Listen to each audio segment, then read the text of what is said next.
Welcome to an in-depth book summary of the psychological classic Flow by pioneering researcher Mihaly Csikszentmihalyi. Originally published in 1990, Flow investigates the optimal state of consciousness where people are completely absorbed in activity, unlocking joy and fulfillment.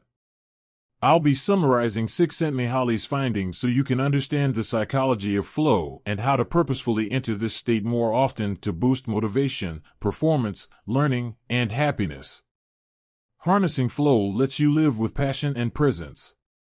My goal is to provide a comprehensive look at how we can transcend boredom and anxiety by structuring flow-inducing challenges that stretch our abilities and produce growth. Let's dive into mastering the psychology of flow. Part 1. What is flow? Csikszentmihalyi begins flow by describing flow as the gratifying absorption we feel when tackling challenges that fully engage our skills without overmatching them. In flow, we operate at our highest levels and lose track of time. But flow is also a mentally ordered state. We feel in control of actions and environment. Attention is invested completely in the activity, leaving no room for distraction. We know what must be done from one moment to the next. Flow is purposeful engagement. Characteristics include enriched concentration, clarity of goals, direct feedback on performance, minimized disorder, sense of control, loss of self-consciousness, time disorientation, and intrinsic reward, often described as exhilarating. Part 2. Conditions for flow. Now in Part 2, Csikszentmihalyi details the preconditions and environment required for triggering flow. First, the activity must have concrete goals, rules for action, and opportunities for gradually developing challenges that allow progressive mastery. Your skills must also match the opportunity for action. If challenges overwhelm skills, anxiety results. If skills surpass challenge, we get bored. Flow lives at the balance between boredom and anxiety when expanding skills closely match rising challenge. Finally, we must have autonomy over our actions. Dictated steps prevent full focus. With the right framework, we take ownership and customize approaches using fluid skills. This concentration results in flow. Part 3. Flow in work.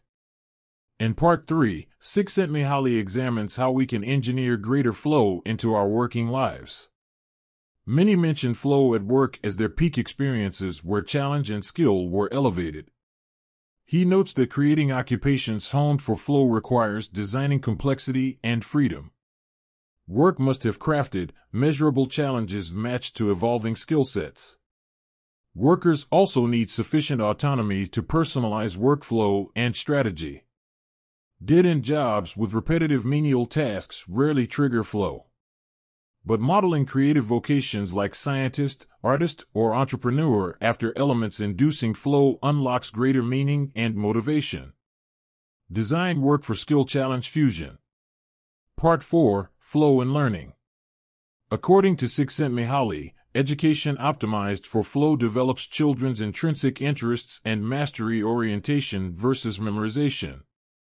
Flow-based education emphasizes hands-on learning, student autonomy, and scaffolding challenges. For example, Montessori schools structure educational experiences around student choice, independence, and individuation. This fosters flow patterns and sparks curiosity for its own sake, not obedience. Sports and theater do this too. Parents can also nurture flow learning at home through unstructured play encouraging exploration. Overmanaged childhood prevents self-directed learning. Let kids craft challenges harnessing emerging skills. Learning flows from active experience. Part 5. Flow for happiness. In Part 5 of this book summary, Csikszentmihalyi spotlights the close connection between flow and happiness. When in flow, people typically report amplified well-being, signifying peak human experience.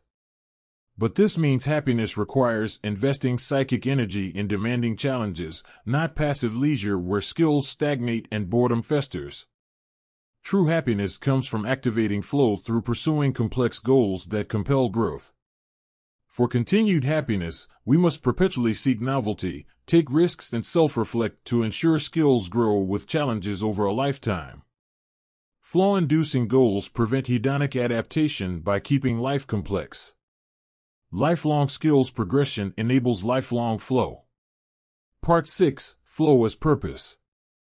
Finally, Csikszentmihalyi positions cultivating flow across more life domains as an orienting purpose providing order and meaning. We grow when channeling psychic energy into flow. Without flow, energy dissipates and life loses significance. He concludes that we must determine activities that spark skill-challenge fusion and commit time to them daily. When we structure flow rituals into life, motivation comes effortlessly. Flow becomes autotelic, rewarding for its own sake rather than mere distraction. In the end, setting flow as a purpose yields deep, enduring enjoyment. We stop chasing pleasure and start growing skills. With progressive flow challenges, life becomes rich and textured. The rest takes care of itself. Flow provides a profoundly insightful exploration of the psychology, allowing peak performance, motivation, and happiness when stretched by challenges matching our abilities. I hope this book summary gave you clarity on engineering greater flow into work, play, relationships, and learning for a meaningful life. Please subscribe for more psychology book summaries. Now go stretch your skills and harness flow.